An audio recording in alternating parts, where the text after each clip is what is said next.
It seems that operating the hot water heater in the R-Pod is a source of confusion to some new and maybe not so new owners. In this R-Pod 101 video, I'm going to share with you some tips on how to effectively operate your R-Pod Suburban hot water heater. Hey everybody, this is John Marucci. Thanks for visiting the On the Road YouTube channel. You know, this channel is all about helping you get the most out of your R-Pod experience. Before we get going, welcome to the channel. If you're new here, remember to hit subscribe, and if you hit that bell icon, you'll be notified every time a new video comes out. If you want to dive deeper, we put more content and photos on Instagram and Twitter at John Marucci. So let's jump in. So let's talk a few minutes here about the hot water heater in the R-Pod. Let me tell you my story. I had an R-Pod 171 for a year and then a 179, and it wasn't until several months after having the 179 that I fully understand how this hot water heater worked. Now, part of that is my own fault for not delving into it, and part of it I didn't have a very good walkthrough at the dealer either time to demonstrate how this worked.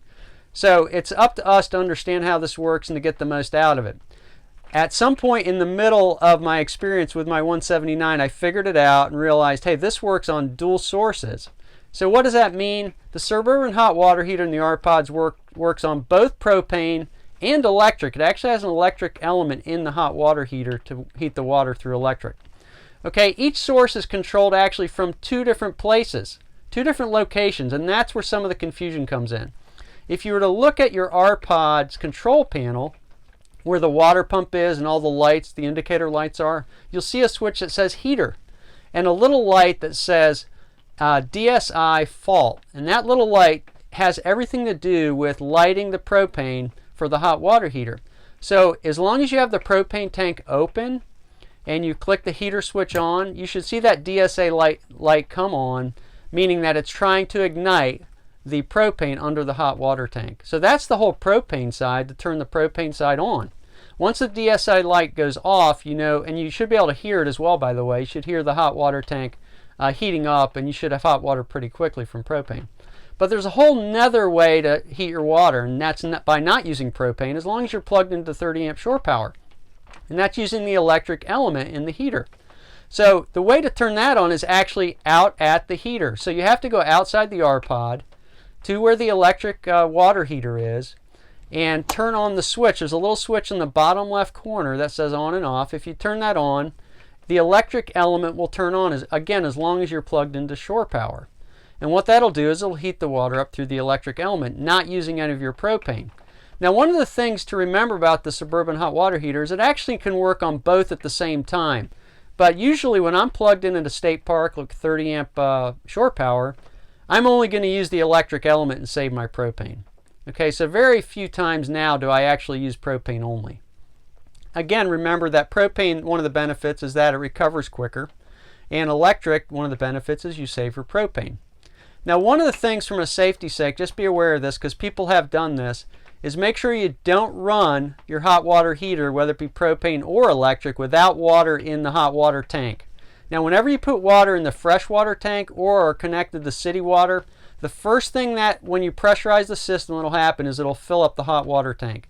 So you've got to make sure you have water in your hot water tank before you start heating it, or you can potentially burn out your element or damage your tank. Okay, one of the other things I want to let you know that I do is I always try to remember when I'm breaking camp to turn off that electric switch when I'm traveling, and remember to turn it back on after I hook up to shore power at my next location. So it's really important to remember that from a safety perspective. Okay, so let's talk about two more things. The first is the anode rod. So this is another source of confusion. The Suburban hot water tank has an anode rod. It's say about this long, and what it does, it protects the steel water tank, the hot water tank that's made of steel, from corrosion by attracting the corrosive elements before they can attack and corrode the steel tank. So that's what it does. It kind of attracts those corrosive elements away from the steel tank. So the steel tank won't corrode and rust away. It'll just affect the anode rod first. So it's important when you winterize or de-winterize to check your anode rod, and if it needs to be replaced, if it looks corroded, to replace it. And I make it a habit, since it's not a very expensive thing, to just replace it at least once a year. Whether it looks bad or not, I just want to make sure I have a fresh one in once a year. Okay, there's one other thing. If you look at the hot water tank, you'll notice is a pressure release valve. Now this is important because remember, once you pressurize the water system, there's a lot of pressure in that tank, so don't open that and take off that anode rod without releasing water pressure first from this pressure release valve. You want to release the pressure and then remove your anode rod. Otherwise, that'll be pressurized and it can cause damage. That anode rod actually can shoot out pretty far if you're not careful. So always release the pressure first. So there's a few tips about the hot water heater, the Suburban hot water heater in the R-Pod. Hopefully that's helpful. You know, if you like this video, remember to give it a thumbs up. We sure like making these videos for you. And again, remember to subscribe. We love having you on the channel. And again, this is John Marucci. Thanks for watching, and so long for now.